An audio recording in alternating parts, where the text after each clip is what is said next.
पहले ही अगर सावधान हो जाते तो ये दिन देखने तो न पड़ते। धर्मराज बड़े सहनशील थे, जल्दी घबराते नहीं थे। वो कहते थे भीमसेन ये तो जिंदगी के दो पहलू हैं, दिन और रात की तरह। दुख और सुख तो जिंदगी में आते जाते रहते। व्यक्ति को ना तो ज्यादा सुख पाके बहुत हर्षित होना चाहिए, ना दुख पाके घबराना चाहिए। भाई जब दिन नहीं रहा तो रात नहीं रहेगी, रात नहीं रही तो दिन भी नहीं रहेगा, ये तो आता जाता है। तो फिर आप क्यों रो रहे हैं? मैं इसलिए रो रहा हूं भीमसेन कि अब ऋषि ब्राह्मण आएंगे भोजन मांगने तो मैं क्या दूंगा, इसलिए रोना हो रहा। बाकी तो सब ठीक। महर्षि वेदव्यास आ गए। बोलो क्या चाहिए?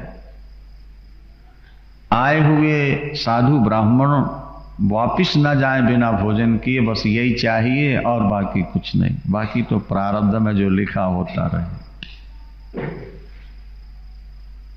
वेदव्यास कहते हैं मांगो, क्या मांगना है? बोले बस एक ही चीज मांगना, हमारी अतिथि सेवा चलती है।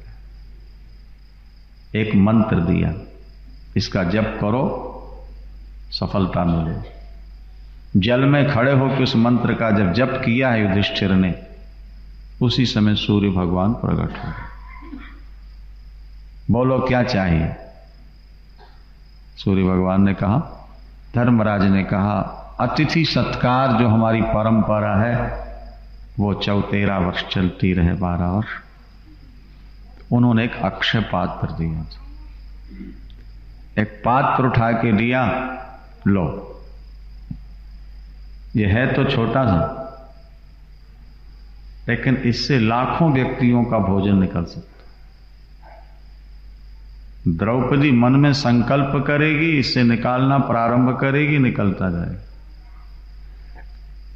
जो संकल्प वही पदार्थ। लेकिन शर्त यह है कि द्रौपदी जब तक भोजन नहीं करेगी तब तक निकलेगा, बाद में नहीं। फिर दूसरे दिन निकलना प्रारंभ होगा। द्रौपदी जी बड़ी प्रसन्न हुई। ध्यान, वृंदावन। द्रौपदी जी ने कहा मैं सारा दिन ब्राह्मणों को भोजन कराऊंगी, ऋषियों को। शाम को एक टाइम भोजन किया करूंगी। द्वारिका में बैठे भगवान ने भी संकल्प कर लिया, द्रौपदी जब तक भोजन नहीं करेगी तब तक मैं भी भोजन नहीं करूंगा।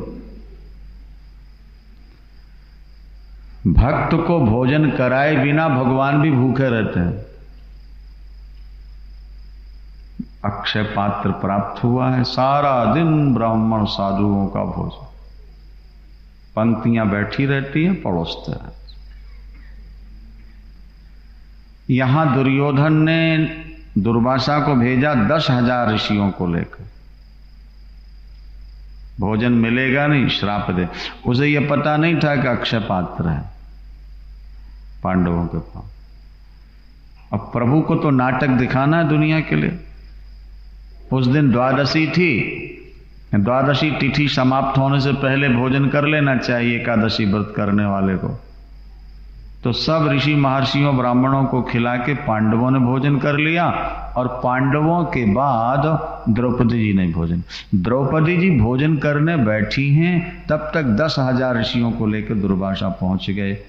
अब पांडवों के समझ में अभी द्रौपदी ने भोजन नहीं किया। धर्मराज के मुख से निकल गया प्रसाद तैयार है, चलिए। दुर्वासा ने कहा कि हम स्नान संध्या करके आते हैं, आप तैयारियां करो, व्यवस्था करो। और जब द्रौपदी से पूछा गया तो वो खा पी के हाथ धो रही थी। अब पात्र से कुछ निकलेगा नहीं। जंगल में 10,000 ऋषियों की व्यवस्था तत्काल नहीं हो पाएगी, और दुर्वासा क्रोधी हैं, श्राप दे के मार देंगे। पांडवों ने सोचा उनके श्राप से मरने के बजाय प्राण त्याग देना अच्छा।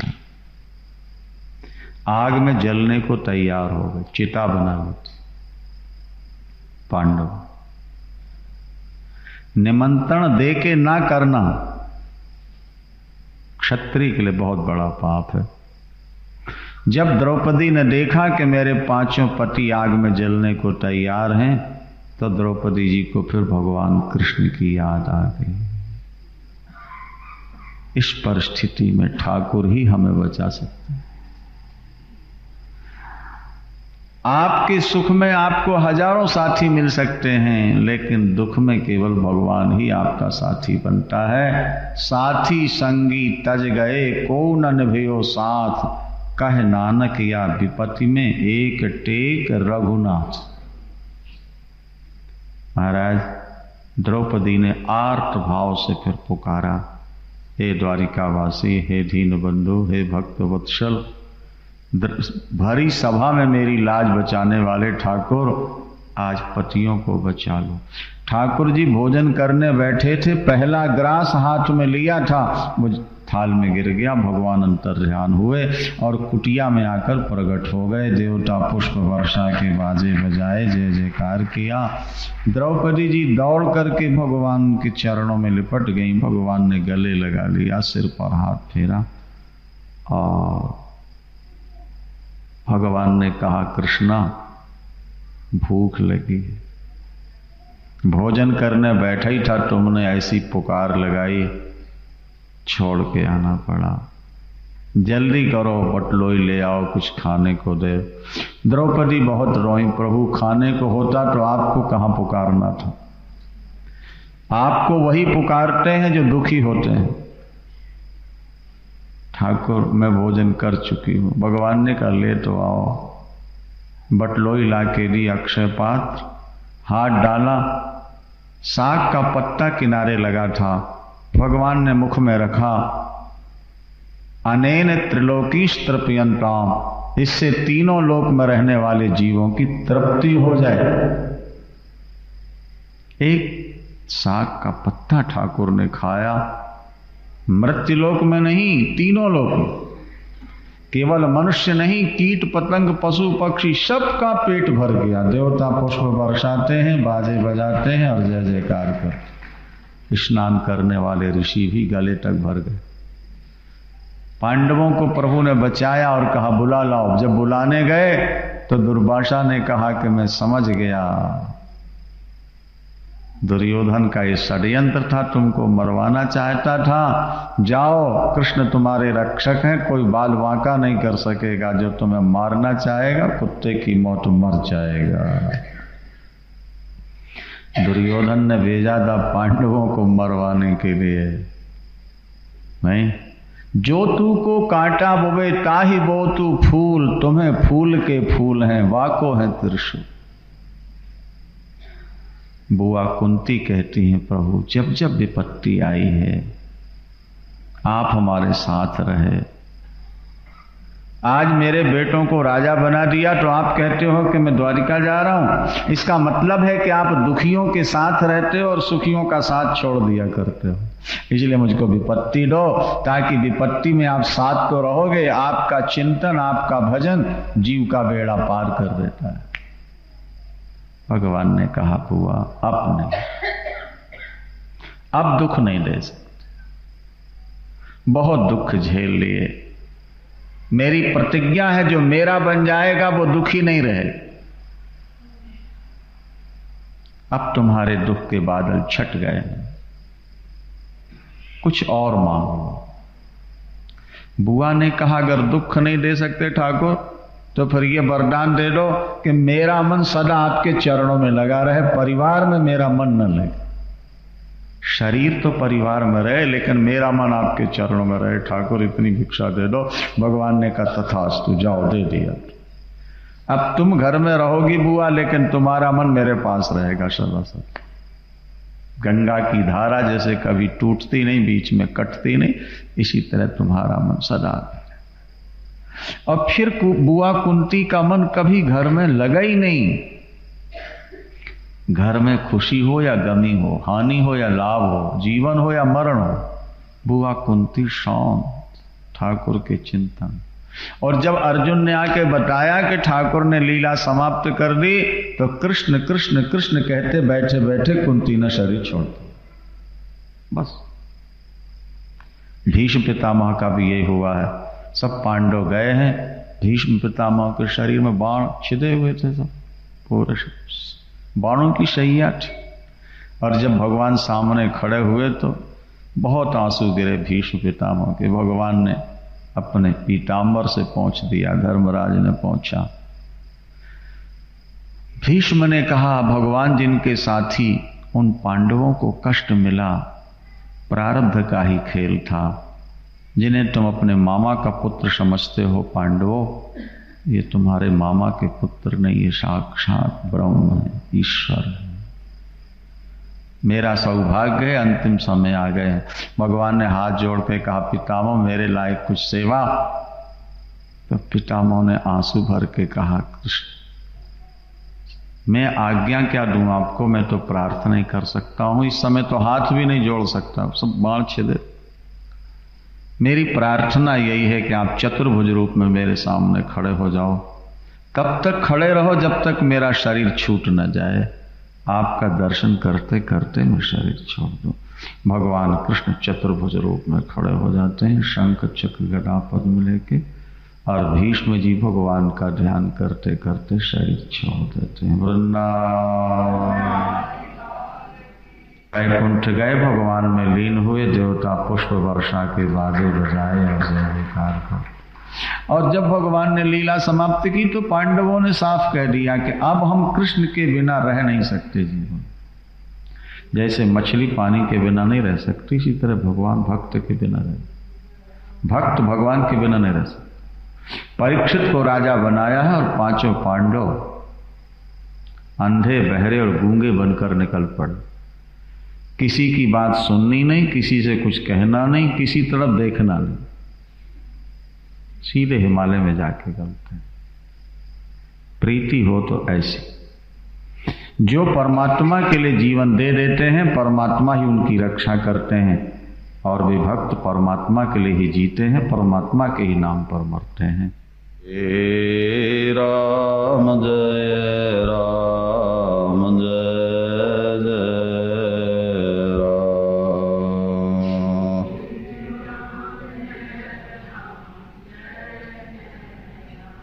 धर्म की अधर्म का, प्राणियों में विश्व का, गोहत्या, गौ माता की, हर हर महा। वृंदावन बिहारी लाल की। महाराजा परीक्षित पांडवों के स्वर्गारोहण के बाद महाराजा परीक्षित राज्य का संचालन करते हैं। ऋषियों महर्षियों के बताए मार्ग पर चलकर अपने धर्मानुसार राज्य की व्यवस्था कर रहे थे। उन्होंने 3 अश्वमेध यज्ञ भी किए गंगा तट पर, जहां देवताओं ने प्रत्यक्ष प्रकट होकर के अपना भाग स्वीकार किया। महाराज परीक्षित धर्म की मर्यादा में स्थित थे। जब तक महाराज परीक्षित का शासन रहा, कलयुग के पैर जम नहीं पाए। धर्म चारों चरण से संपन्न था। धर्म के 4 चरण हैं: सत्य, दया, दान और तप।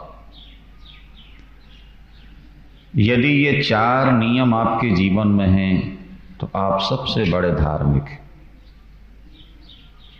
और यदि ये नियम नहीं हैं तो आप किसी भी धर्म में हैं, किसी भी संप्रदाय में हैं, किसी भी समाज में हैं, आपका कल्याण नहीं होगा। धर्म ही आपका कल्याण कर सकता है। किसी संप्रदाय से आपका कल्याण हो जाए, ये गलत बात है। आप रात दिन पाप करें और ये सोचें कि हम अमुक संप्रदाय के हैं, अमुक धर्म के हैं, इसलिए हमारा उद्धार हो जाएगा, ऐसा नहीं है। धर्म के 4 सूत्र हैं। सत्य बोलना। महाराज दशरथ ने अपने प्राण दे दिए, सत्य नहीं छोड़ा। हरिश्चंद्र ने अपने आप को बाजार में बेच दिया, अपनी पत्नी को बेच दिया, स्वयं डोम के नौकर बने, लेकिन सत्य नहीं छोड़ा।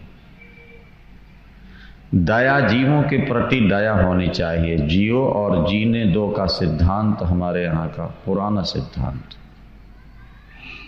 कोई जीव मरना नहीं चाहता, इसलिए अपने सुख के लिए किसी को मारने की कोशिश नहीं करो। मांस नहीं खाओ। संस्कृत में मांस शब्द की व्याख्या है मांसा। मैं जिसका मांस खा रहा हूं, सा माने वह, माम माने मुझको खाएगा, ये मांस होता है। आज मैंने जिसका मांस खाया है वह मेरा मांस खाएगा, ये मांस शब्द की व्याख्या है संस्कृत। कबीरदास जी ने भी यही कहा, कहत हो कही जात हो, कहा जो मान हमार, जाकर गर तुम काटी हो सो गर काट तुम्हार। आज तुम जिसका गला काट रहे हो, आज तुम जिसका मांस खा रहे हो, आगे वो तुम्हारा जरूर खाएगा। इसलिए जीवों के प्रति दया होनी चाहिए। महाराज शिवी की गोद में कबूतर आके गिरा है, बाज पक्षी पीछे लगा है, ये कहता हुआ कि ये मेरा शिकार है, ये मेरा भोजन, क्योंकि परमात्मा ने मांस ही मेरा भोजन निश्चित किया है। लेकिन शिवी ने कहा कि नहीं, इस पर दया करो, ये मेरी गोद में आकर गिरा है, मैं इसे मरने नहीं दूंगा। राजन, इसे मरने नहीं दोगे तो मुझे मरना पड़ेगा, और मैं मर गया तब भी आपको हत्या तो लगी जाएगी। उन्होंने कहा नहीं, तुम्हें मांस की जरूरत है, मेरे शरीर का मांस ले लो, अपना पेट भर लो। एक कबूतर को बचाने के लिए महाराज शिवी तराजू पर एक पल्ले में कबूतर को रखते हैं और दूसरे पल्ले में अपने शरीर का मांस काट काट के रखते जाते हैं। वो परीक्षा थी, अग्नि और इंद्र परीक्षा लेने आए थे। सारे शरीर का मांस काट के रख दिया, लेकिन वो बराबर नहीं हुआ। अंत में एक पैर काट के रख दिया, फिर भी बराबर नहीं हुआ। दूसरा पैर काट दिया, एक हाथ काट दिया, तराजू पर रखते गए, लेकिन बराबर नहीं हुआ। अपना सिर ही काट के जब शरीर चढ़ाने के लिए तैयार हुए तो भगवान प्रकट हो जाते हैं। उन्होंने कहा बस करो राजन, बस करो, तुम्हारी दया हमने देख ली। 48 दिन के भूखे राजा रंती देव ने एक भूखे ब्राह्मण को, एक शूद्र को, एक चांडाल को भोजन दिया।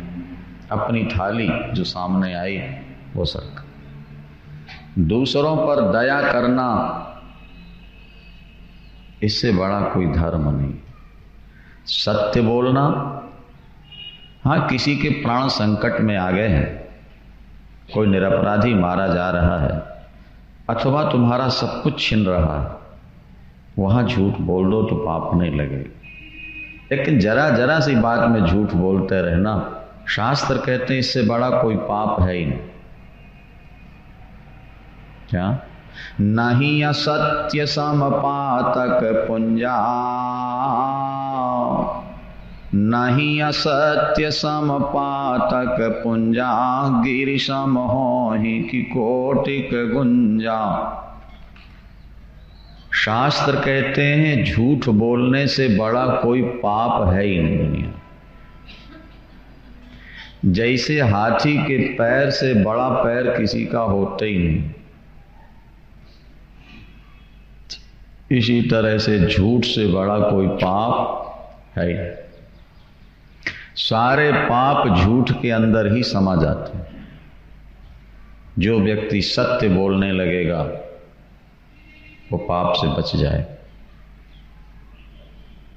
क्योंकि पाप करेगा, बताएगा, अब कीर्ति होगी, संसार में उसके लिए सदगति गुजारा ही नहीं।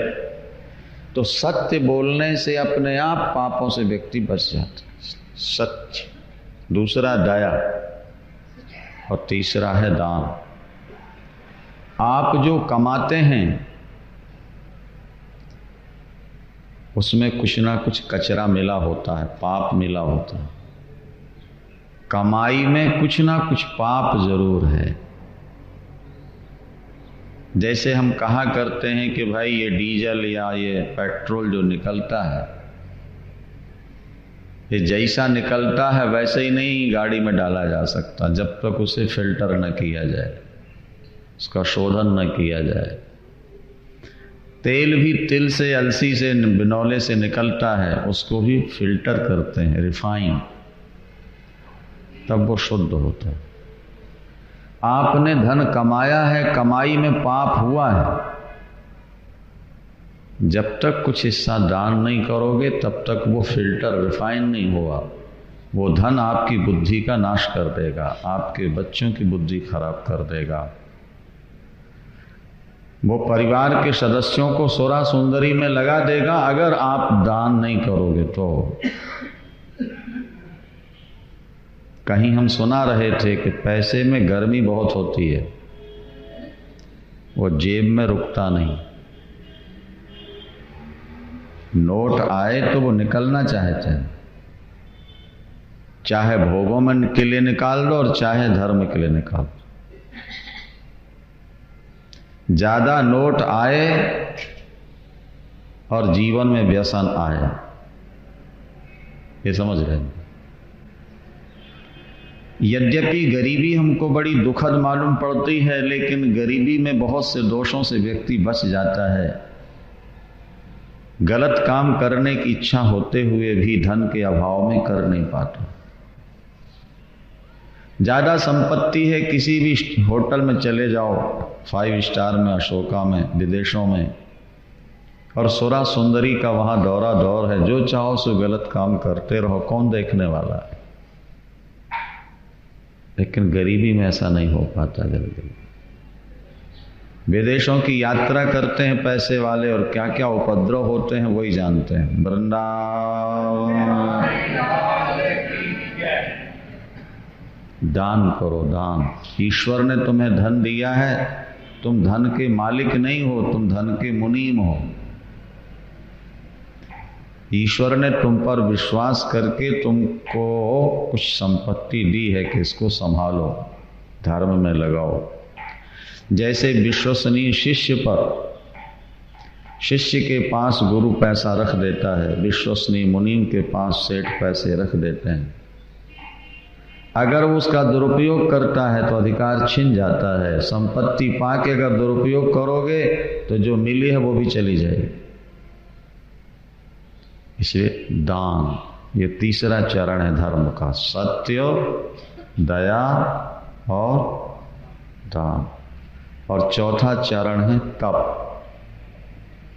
अपनी इंद्रियों को गलत रास्ते से हटाना, मन को गलत कार्यों से रोकना और परमात्मा का चिंतन करते रहना, ये तप कहलाता। ये धर्म के 4 चरण हैं। अगर ये 4 सूत्र आपके जीवन में हैं तो आप जैसा कोई धार्मिक नहीं, और यदि ये नहीं है तो आप धर्म के चिन्ह धारण किए रहो, उससे आपका कल्याण होने वाला नहीं। हम अमुक संप्रदाय में हैं, हमारे गुरुजी सचखंड में रहते हैं, मरते समय लेने आएंगे, हमको सचखंड में ले जाएंगे, ये केवल पोप लीला है, ये केवल कल्पना है, वास्तविकता नहीं। कर्म ही आपका ईश्वर है, कर्म ही आपका गुरु है। कर्मणा जायते जंतु कर्मणैव विलीयते। कर्म से ही व्यक्ति जन्म लेता है, कर्म से ही मरता है। सुखम दुखम भयम क्षेमम कर्मणैवाभिपद्यते। सुख दुख हानि लाभ संयोग वियोग कर्म से ही हो रहा है। इसलिए भगवान कृष्ण स्वयं कहते हैं कर्मैव गुरु ईश्वरः। कर्म ही तुम्हारा गुरु है, कर्म ही तुम्हारा ईश्वर। पहले कर्म सुधारो, तुम्हारे कर्म ठीक होंगे तो गुरु और गोविंद दोनों तुम्हारे सहायक बन जाएंगे। कर्म नहीं सुधरे तो न गुरु सहायक होगा न गोविंद सहायक। ये 4 धर्म के चरण हैं, और जब ये टूटने लगते हैं, कटने लगते हैं, तो भगवान को अवतार लेना पड़ता है। धर्म संस्थापनार्थाय संभवामि युगे, मैं धर्म की स्थापना के लिए युग युग में अवतार लेता हूं। भगवान, धर्म बहुत ऊंची वस्तु है, और धर्म एव हतो हंति धर्मो रक्षति रक्षितः। आपने धर्म को छोड़ दिया, धर्म आपको मार देगा। आपने धर्म की रक्षा की है, धर्म आपकी रक्षा करता रहेगा। क्योंकि धर्म और ईश्वर दो नहीं है, धर्म और ईश्वर एक। जैसे सूरज और प्रकाश ये दो नहीं है, प्रकाश और सूरज दोनों एक ही चीज है। इसी तरह से धर्म और ईश्वर दोनों एक चीज। जिसने धर्म को पकड़ लिया उसने ईश्वर को पा लिया। चारों चरण से संपन्न हो गया था धर्म। महाराज परीक्षित का शासन चल रहा है। कलयुग चाहता है परीक्षित समाप्त हो जाए तो मैं अपना पंजा फैलाऊं। इनके रहते मैं समाज पर हावी नहीं हो सकता, क्योंकि महाराज परीक्षित जिनकी चारों तरफ से भगवान ने रक्षा की है वो परीक्षित हैं। अथवा जो जन्म लेके चारों तरफ देख रहे थे कि गर्भ में जिसका दर्शन हुआ वो कहाँ है। सबने गोद में लिया, लेकिन परीक्षित मुस्कुराए नहीं, भगवान कृष्ण को देख के मुस्कुराने लगते हैं।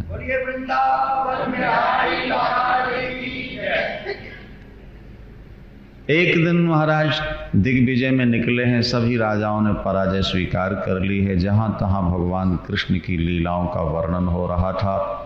सुन सुन करके महाराज परीक्षित बड़े प्रसन्न हो रहे थे। जहां जाएं वहीं पांडवों की और भगवान कृष्ण की गाथा सुनने को मिलती है। वापिस आए हैं, देखा कि एक बैल एक पैर से खड़ा है और एक गाय जिसकी आंखों में आंसू है, दुबली पतली है, रो रही है। एक पैर वाला बैल गाय से पूछता है, माँ तुम क्यों रो रही हो? मेरे कटे हुए पैर देखकर तुमको पीड़ा हो रही है क्या? तुम्हारा कोई बंधु तुमसे बिछुड़ गया इसलिए रो रही हो? अथवा आगे चलकर समय पर वर्षा नहीं होगी, पुत्र माता पिता की सेवा नहीं करेंगे, राजनीति नीचों के पास चली जाएगी, व्यक्ति अर्थ और काम का दास बन जाएगा, कमाना और खाना यही सिद्धांत रह जाएगा। इन सब कारणों से रो रही हो, अथवा भगवान ने अपनी लीला समाप्त कर दी इसलिए रो रही हो? पृथ्वी, वो गाय पृथ्वी थी और वो बैल एक पैर से खड़ा धर्म था। कलयुग में धर्म का एक ही चरण बचा है, दान। क्या? प्रगट चारि पद धर्म के कलिमह एक प्रधान, जेन कीन विधि दीने दान करे कल्याण।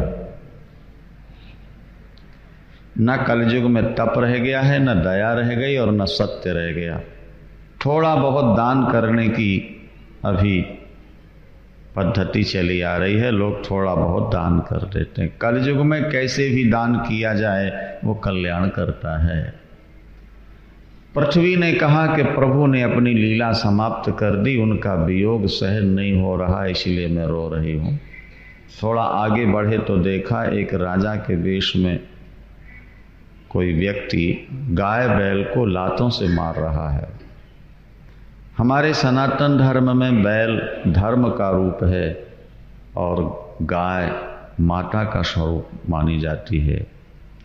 इनको लात मारना बड़ा पाप है। महाराज परीक्षित रथ से कूद पड़े, धनुष पर बाण रख लिया।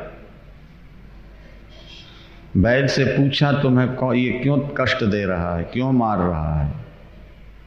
वो धर्म था। उसने कहा कि कष्ट क्यों होता है इसके बारे में शास्त्रों में मतांतर है, मतभेद है।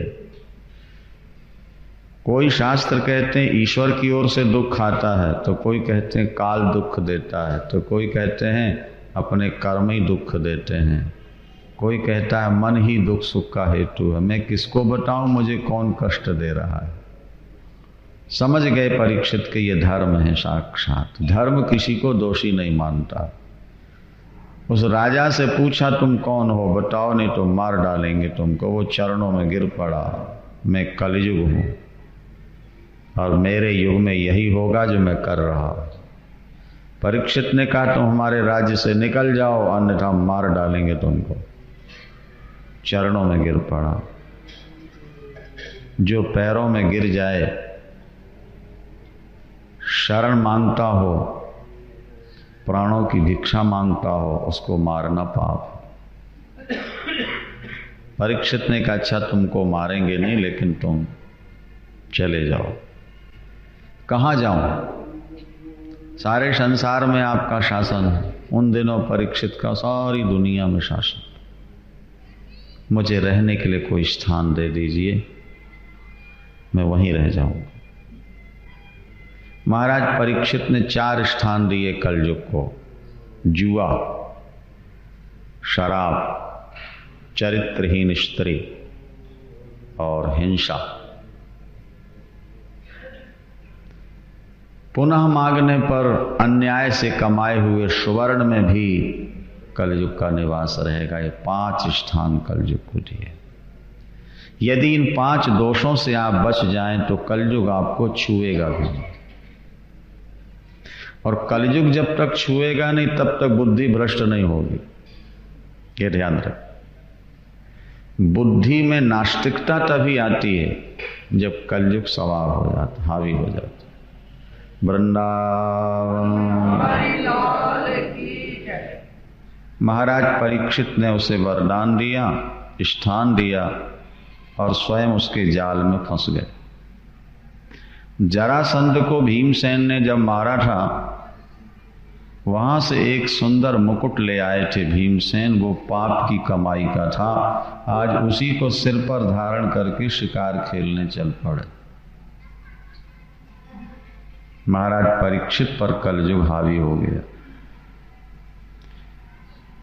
शिकार में भी अनावश्यक जीवों को मारा गया, मुकुट सिर पर था ही। बस महाराज कलयुग ने बुद्धि भ्रष्ट कर दी। प्यास लगी, एक महात्मा के यहां पहुंचे, शमीक ऋषि के यहां। शमीक ऋषि ध्यानस्थ थे। ध्यान की गहराई में वो जा चुके थे। स्थानात् त्रयात् परम प्राप्तम ब्रह्म भूतम अविक्रियम। 3 अवस्थाएं होती हैं व्यक्ति की: जागृत, स्वप्न और सुसुप्ति। एक चौथा कमरा ही बाबू, जिसका ताला अभी तक खुला ही नहीं। व्यक्ति की जिंदगी में 4 कमरे होते हैं, लेकिन ये 3 कमरों में ही रहता है। चौथे का ताला ये खोले नहीं पाया अभी तक। और चौथे कमरे में ही हीरे मोती भरे पड़े हैं। एक ऐसा लंबा शेड है इसका, रेलगाड़ी के डिब्बों की तरह। सामने वाले कमरे में शोरूम है इसका, दुकान करता है।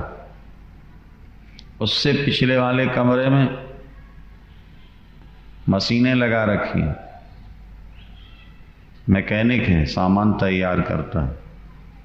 उससे पिछले वाले कमरे में बिस्तर पड़े हैं, उसमें सो जाता है। उससे पिछले कमरे में हीरे मोती भरे पड़े, लेकिन उसमें ताला लगा है। पिताजी समाप्त हो गए, चाबी मिली नहीं। उसने सोचा कचरा भरा पड़ा होगा, ताला खोले ही नहीं। एक कमरे में सो लेता है, दूसरे में सामान बनाता है और तीसरे में व्यापार करता है। हमारी आपकी जिंदगी भी उसी व्यक्ति जैसी है। हम जाग के व्यापार करते हैं, स्वप्न में नए नए दृश्य बना के देखते हैं और सुषुप्ति के कमरे में सब कुछ भूल कर सो जाते हैं। इसके बाद भी कुछ है, इसका पता ही नहीं। लेकिन शास्त्र कहते हैं 3 कमरों के बाद भी एक कमरा है। वो चौथी अवस्था समाधि अवस्था कहलाती है। समाधि शब्द का अर्थ होता है धी माने बुद्धि, जहां सम हो जाए उसका नाम समाधि। बुद्धि में किसी भी प्रकार का कोई चित्र न बने, मन में किसी प्रकार की स्फुरना न हो, उसको समाधि कहते। आप बैठे हैं आंख बंद करके या खोले हुए, लेकिन अंदर कोई चित्र नहीं बन रहा, कोई बात याद नहीं आ रही दुनिया के, आप वो आपकी आत्मा का अपना स्वरूप है, वो समाधि अवस्था है। जैसे तरंग रहित जल, जल भरा है उसमें कोई तरंग नहीं उठती, आपका मुंह प्रतिबिंब स्पष्ट दिख जाएगा उसमें। जल हिल रहा हो, अपना प्रतिबिंब नहीं दिखेगा। जल गंदा हो तो नहीं दिखेगा। जल में अपना प्रतिबिंब देखना है तो दो शर्त हैं, एक तो जल निर्मल हो और दूसरे जल निश्चल हो, चंचल न हो। ठीक आपके हृदय की भी यही स्थिति है। आपको हृदय में आत्मा और परमात्मा का दर्शन हो सकता है, शर्त यह है कि हृदय आपका निर्मल हो और मन आपका निश्चल। हृदय में पाप न हो और मन में चंचलता न, कोई तरंग नहीं, अंदर कोई चित्र ना बन रहा हो, अंदर किसी की याद ना आ रही हो। अगर ये स्थिति आप प्राप्त कर सको तो फिर कल्पना करोगे आप उसमें आनंद क्या है। देखो हमारे उपनिषदों में एक बात लिखी है, ध्यान से सुनना। बोलो वृंदावन। सामान्य व्यक्तियों की अपेक्षा अभिनेताओं को 100 गुना ज्यादा आनंद मिलता है, उनसे भी नेताओं को 100 गुना ज्यादा आनंद मिलता है। राजा को, राजाओं से 100 गुना ज्यादा आनंद पितरों को मिलता है, पितरों से 100 गुना ज्यादा आनंद देवताओं को मिलता है, देवताओं से 100 गुना ज्यादा आनंद उनके गुरु बृहस्पति को मिलता है, बृहस्पति से भी 100 गुना ज्यादा आनंद ब्रह्मलोक में रहने वालों को मिलता है, और उन ब्रह्मलोक में रहने वालों से भी हजारों गुना ज्यादा आनंद उस महात्मा को मिलता है, उस भजनानंदी को मिलता है, जिसके मन में संसार का कोई संकल्प नहीं उठा करता।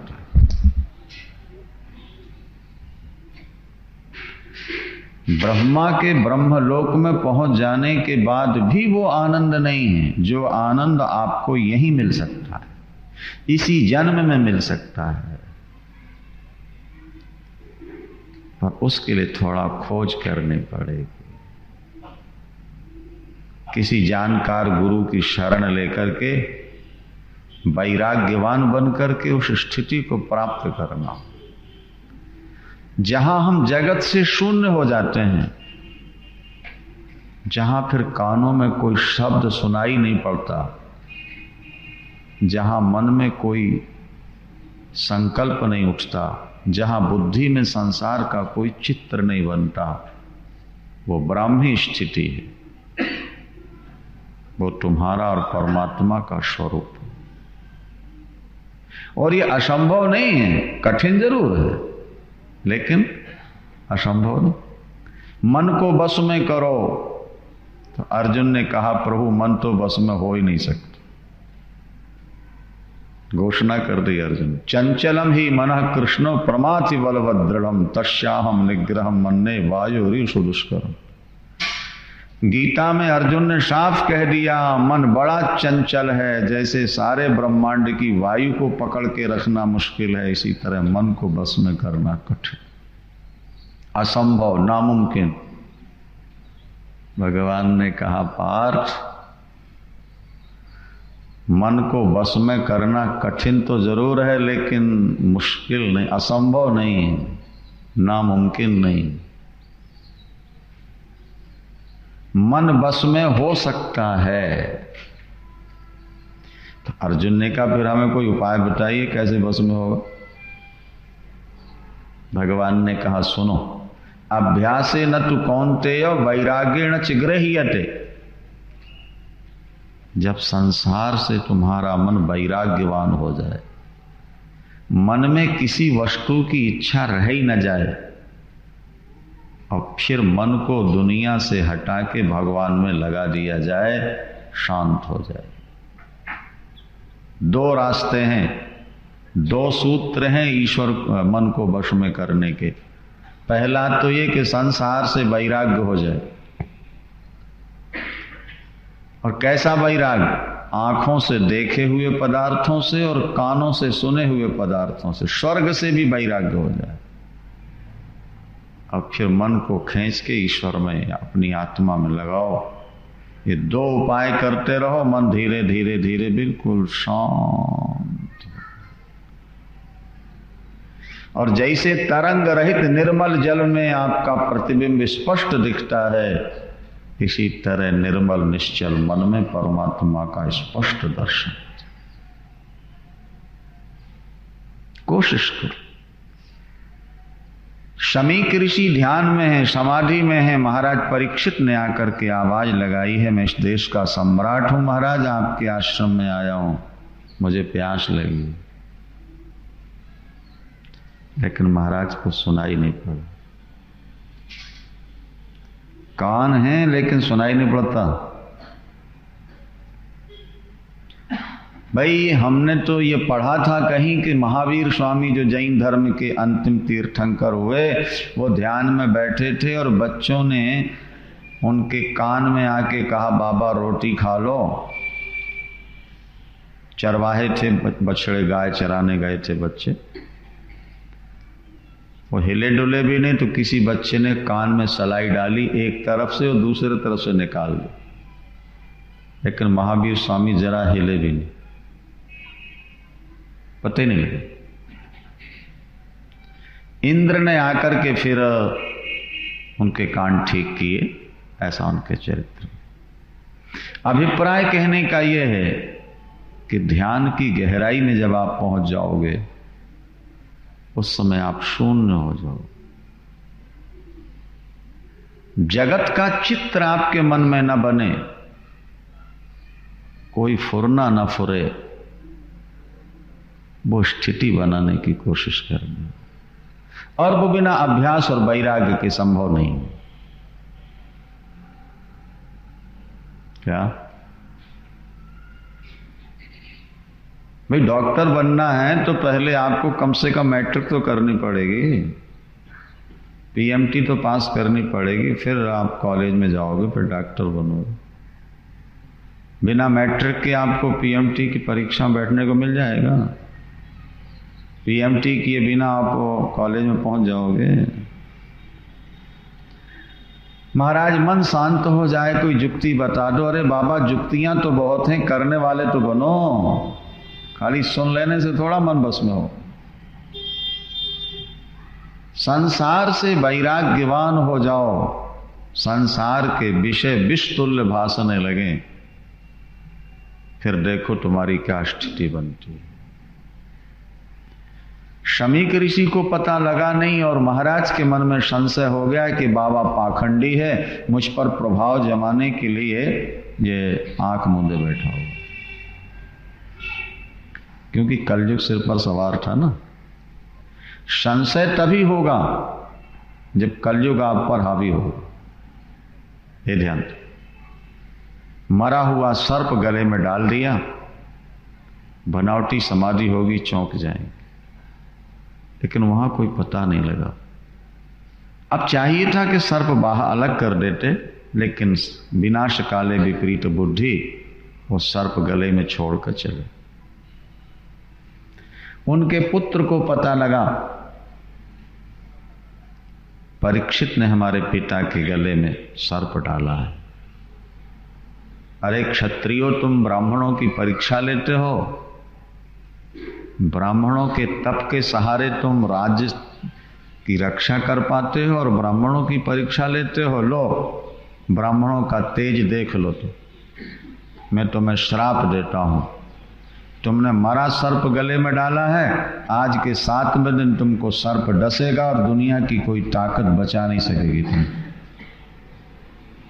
ये ब्राह्मण का तेज।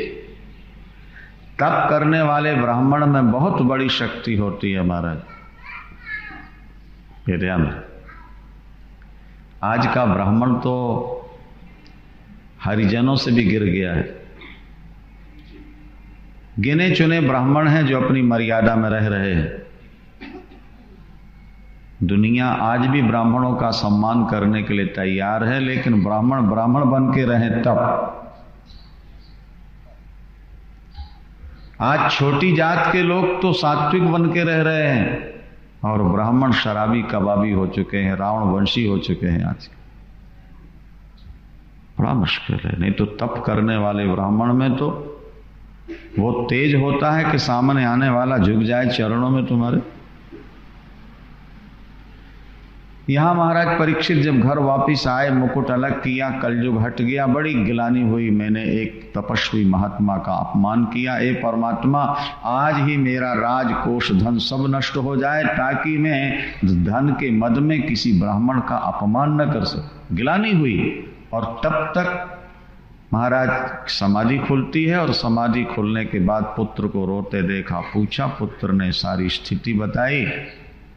महात्मा के मन में बड़ी पीड़ा हुई। बेटा, दूसरों के दोष नहीं देखना चाहिए।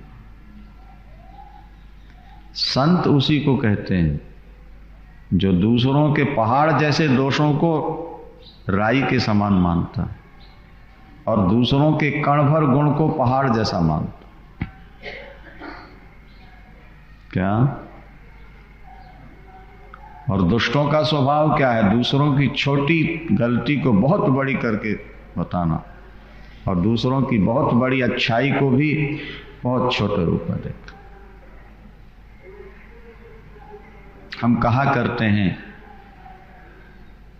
हर घर में एक होती है छलनी जिससे आटा छानते हैं और एक सूप होता है जिसमें अनाज छानते हैं। सूप क्या करता है? कचरे को बाहर फेंकता है, अनाज को अंदर रखता है। और आटा छानने वाली जो छलनी होती है वो बढ़िया आटा बाहर फेंक देता है और चोकर जो बचता है वो अपने अंदर रख लेता है। क्या? ये दो होते हैं ना घर घर में। कचरे को बाहर फेंक के अनाज को अंदर रखना सूप का काम, और बढ़िया आटे को बाहर फेंक के उसका चोकर संभाल के रख लेना ये छलनी का काम। दुनिया में दो तरह के लोग होते हैं, दूसरे की बुराइयों को अपने अंदर रख लेना, अच्छाइयों को भूल जाना। और कुछ लोग हैं जो दूसरों की बुराइयों को भूलकर उनकी अच्छाइयों को रख लेते हैं। जो दूसरों की बुराइयों को भूलकर अच्छाइयों का ध्यान रखते हैं वो आगे बढ़ जाते हैं, और जो दूसरे की गंदगी अपने अंदर रखते हैं वो कचरा घर बन जाते हैं।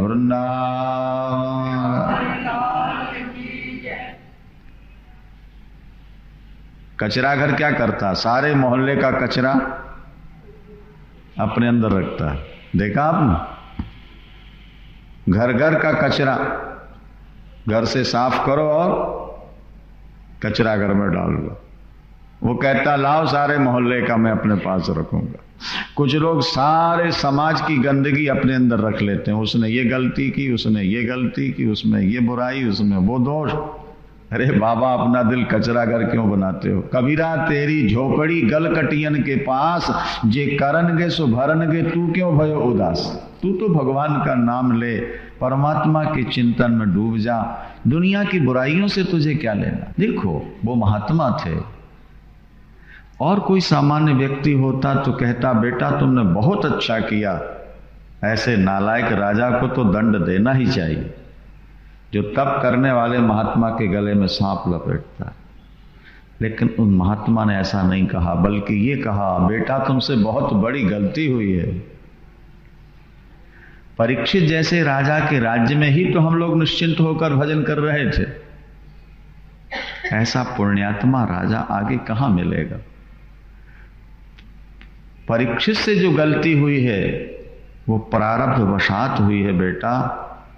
वो राजा बड़े धार्मिक। हे परमात्मा, हे जगदात्मा, मेरे बेटे ने गलती की, इनको माफ कर देना। सर्वात्मा क्षंतुमर्हति। ये देखो, तुमने श्राप क्यों दिया? अपने पुत्र को डांट रहा है। राजा ने कोई गलती की, उस पर ध्यान नहीं दे रहा, और कहते जाओ राजा को समाचार दो कि 7वें दिन तुम्हारी मृत्यु है, कुछ उपाय करो। ये देखो, शत्रु का भी हित देखना, ये संत का स्वभाव। यहां गौरमुख नाम के उनके शिष्य जाते हैं और जाकर के परीक्षित को सुनाया, राजन 7वें दिन मृत्यु। अभी एक बाल भी सफेद नहीं हुआ था महाराज परीक्षित का, जवान थे एकदम, 4 पुत्र और पत्नी और सारी दुनिया का राज्य। और जैसे ही पता लगा 7वें दिन मृत्यु, परीक्षित ने कहा, वाह रे कन्हैया, तूने मेरे ऊपर कृपा कर दी। बोलो बाके। हाँ, 7वें दिन मृत्यु ये कृपा है। अरे आज किसी 80 साल के बूढ़े से कह दो 7वें दिन मरेगा, देखो किन किन डॉक्टरों के पैरों में जाके गिरता है, किन किन महात्माओं के चरणों में, बचा लो हमको डॉक्टर साहब, स्वामी जी आशीर्वाद दे दो हम बच जाएं, अभी पोते की शादी बाकी पड़ी है। एक सेठ ने इतना धन कमाया महाराज, घर भर गया। मुनीम से पूछता है,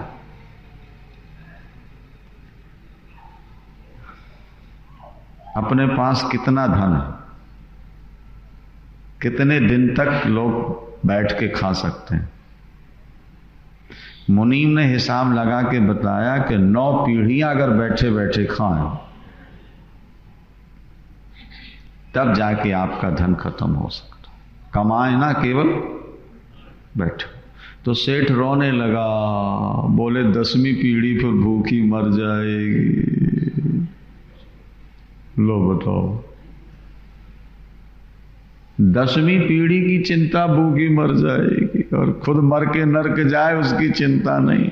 बूढ़ा हो गया, सिर कांपने लगा, हाथ पैर कांपने लगे, लेकिन काम नहीं छोड़ता, भजन में अभी भी काम में लगा हुआ है। अरे बाबा, दुनिया के लिए बहुत कुछ कर लिया तुमने, अब थोड़ा आगे के लिए भी तो कुछ बैलेंस तैयार करो। अभी जो कमाया है केवल इसी जिंदगी के लिए है, आने वाली जिंदगी के लिए भी इकट्ठा कर लो।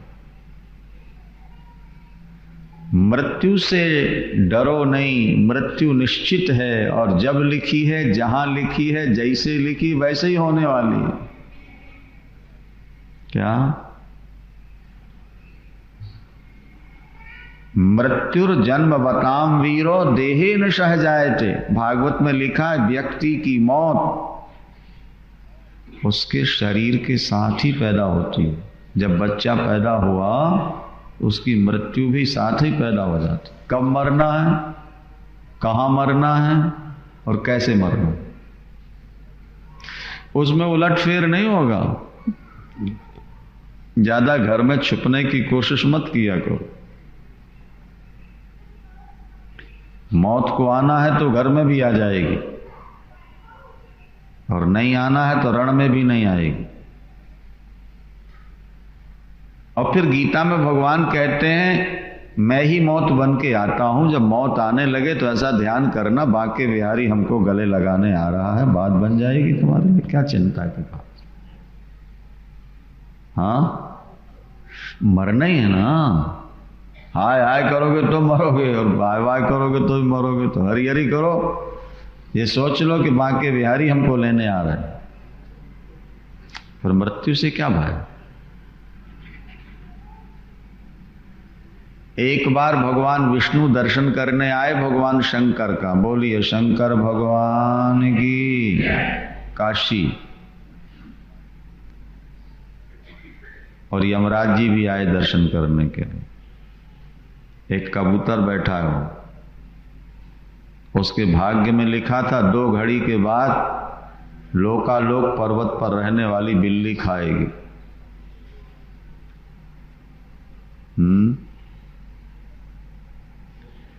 लोकालोक पर्वत लाखों मील है, 2 घड़ी में ना तो बिल्ली यहां आ सकती है ना कबूतर जा सकता है, पर लिखा है जरूर होगा। यमराज ने कहा, वारे ठाकुर तेरी लीला तू ही जान। देखो, परमात्मा की सृष्टि में गड़बड़ी नहीं होती। तुम्हारी ट्रेन लेट हो सकती है, मोटर लेट हो सकती है, प्लेन लेट हो सकती है, लेकिन सूर्य कभी लेट हुए हैं? बोलो भाई। चंद्रमा, वायु, जब से सृष्टि तब से वायु चल रही है। अगर 5 मिनट के लिए लेट हो जाए तो क्या होगा? बोलो जरा। हाँ, कभी लेट। ऐसा सिस्टोमेटिक प्लांट है, वो कभी फेल नहीं होता, उसके नट बोल्ट कभी ढीले नहीं होते महाराज। ठीक, आज से 100 वर्ष बाद सूर्य ग्रहण कितने बज के कितने मिनट पर कब पड़ेगा आज बताया जा। पंचांग में आज लिखा है, 100 वर्ष का पंचांग बनता है हमारे यहाँ, उसमें लिखा है अभी सन 2089 के किस वर्ष में किस महीने में कितने बजकर कितने बजे ग्रहण पड़ेगा। और आप 2089 तक जीवित रहोगे तो देखोगे 1 मिनट का अंतर नहीं होगा। क्या समझा? तो कोई चलाने वाला है कि नहीं? लोग कहते ईश्वर को किसने देखा? अरे मूर्खो, ऐसी चीज है जो न दिखे है ही नहीं, जो दिखे वही है और बाकी नहीं है। हम कहते मिश्री में मिठास है कि नहीं?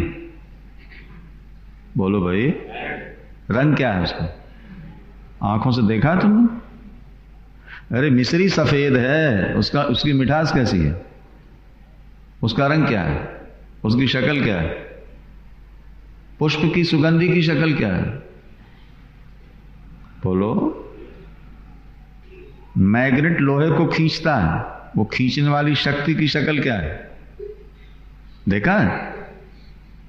पर है कि नहीं? ये जरूरी है कि जो चीज हो वो दिखेगी? अरे बहुत सी चीजें हैं जो दिखती नहीं पर हैं। आपके सिर में दर्द होता, उसकी क्या शक्ल है? बड़े काम की बात है। देखें, आपकी आत्मा तो एक ही है ना, कि अनेक है? एक। मन एक। अगर आपको सुगंधी का बोध प्राप्त करना हो, ज्ञान प्राप्त करना हो, तो वो नासिका से ही सुगंधी का बोध होगा। यदि नासापुट बंद हो तो मुख से आप सुगंधी का अनुभव नहीं कर पाएंगे। शब्द का बोध प्राप्त करना हो तो कान की जरूरत पड़ेगी। कान के पर्दे फट जाएं तो नाक और मुख के रास्ते आप शब्द नहीं सुन सकते। आत्मा तो एक ही है, वही नाक में है, वही कान में है, वही मुख में है, सब जगह उसी का कनेक्शन जुड़ा है। अगर एक इंद्री से किसी वस्तु का बोध नहीं होता तो दूसरे से होना चाहिए? नहीं होगा। रूप आंख से ही दिखेगा, गंध का बोध नाक से ही हो सकता है, शब्द का बोध कान से होगा और स्वाद का बोध जीवा से। शब्द के लिए कान की जरूरत है, बिना कर्णेंद्री के शब्द का आपको बोध नहीं हो सकता। गंध के लिए नासिका की आवश्यकता है, बिना नासिका के गंध का बोध नहीं हो सकता। इसी तरह परमात्मा के लिए ज्ञान इंद्री की जरूरत है, भक्ति की जरूरत है, उसके बिना भगवान का बोध नहीं हो सकता।